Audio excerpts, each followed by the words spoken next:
Siachen glacier का नाम तो आपने सुना ही होगा, लेकिन क्या आप जानते हैं कि इस जगह ने हमारी इंडियन आर्मी के सेना की जिंदगी को जहन्नुम बनाकर रखा है। दरअसल यहाँ पर -17 डिग्री सेल्सियस का टेम्परेचर होता है। इसके अलावा यहाँ अगर कोई सैनिक अपने कैंप को ज्यादा गर्म कर देता है तो ऑक्सीजन की कमी से उसका कैंप भी भस्म हो सकता है। सेना के जवान अपने कंधों पर 30 से 35 किलो का वजन लेकर ग्लेशियर पर 25 से 30 दिन लगातार चलते हैं और इस कड़ी मेहनत के बाद भी इन्हें जमा हुआ अंडा, प्याज और अदरक खाने को ही मिलता है। और ये अंडे को काटकर नहीं बल्कि सीधे हथौड़े से ही तोड़ते हैं। इस वीडियो में सियाचिन ग्लेशियर पर आर्मी कैसे रहती है इसके बारे में बताएंगे। चलिए वीडियो को शुरू करते हैं। सियाचिन ग्लेशियर में जवानों को ताजा पकाया हुआ खाना बहुत कम ही नसीब होता है और शरीर को गर्म रखने के लिए सेना के जवानों को हर रोज चॉकलेट, गुड़ और चिक्की जैसी चीजें रोजाना दी जाती है। वहाँ पर खाने के लिए सेना को पैक्ड फूड ही मिलता है जिसे गर्म पानी में डालकर ही पकाया जा सके। वहाँ के जवान बर्फ को पिघलाकर ही पानी बनाते हैं। इसके अलावा रहा सवाल इंडियन आर्मी की ट्रेनिंग का, यहाँ पर पोस्टिंग से पहले जवानों को 5 हफ्तों की स्पेशल ट्रेनिंग दी जाती है।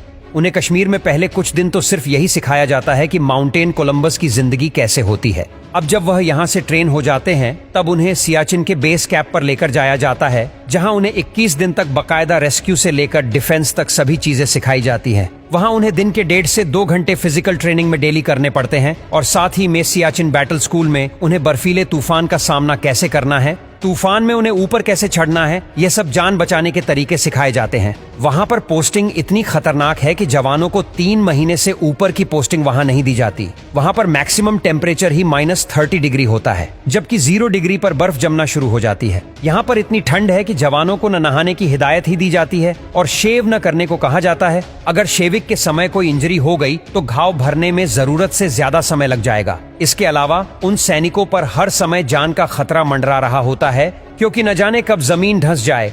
यहाँ पर कुछ भी पता नहीं होता।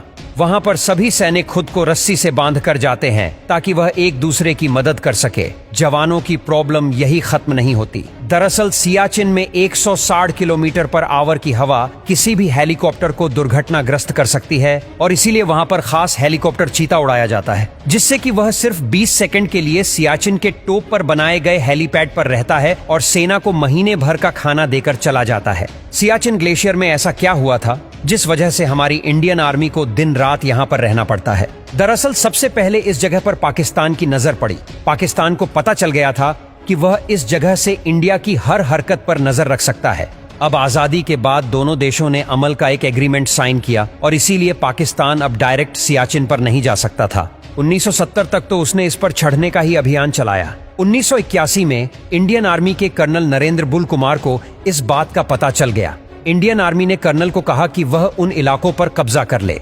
अब इंडियन आर्मी कब्जा करने वाली है इस बात का पाकिस्तान को पता चल गया और इसीलिए पाकिस्तान ने ग्लेशियर पर चढ़ाई करने वाले इंस्ट्रूमेंट्स को बनाने का ऑर्डर लंदन की एक कंपनी को दे दिया। उस कंपनी का भारत के साथ अच्छा रिलेशन था, इसलिए लंदन की उस कंपनी ने बताया कि पाकिस्तान सियाचिन पर कब्जा करने जा रहा है और इस तरह भारत ने फटाफट सियाचिन के टॉप पर जाकर पाकिस्तान से 1 हफ्ते पहले ही अपना झंडा लहरा दिया। और पाकिस्तान की इस जिद की वजह से 1984 से 1999 तक वहां पर काफी खून खराबा भी हुआ।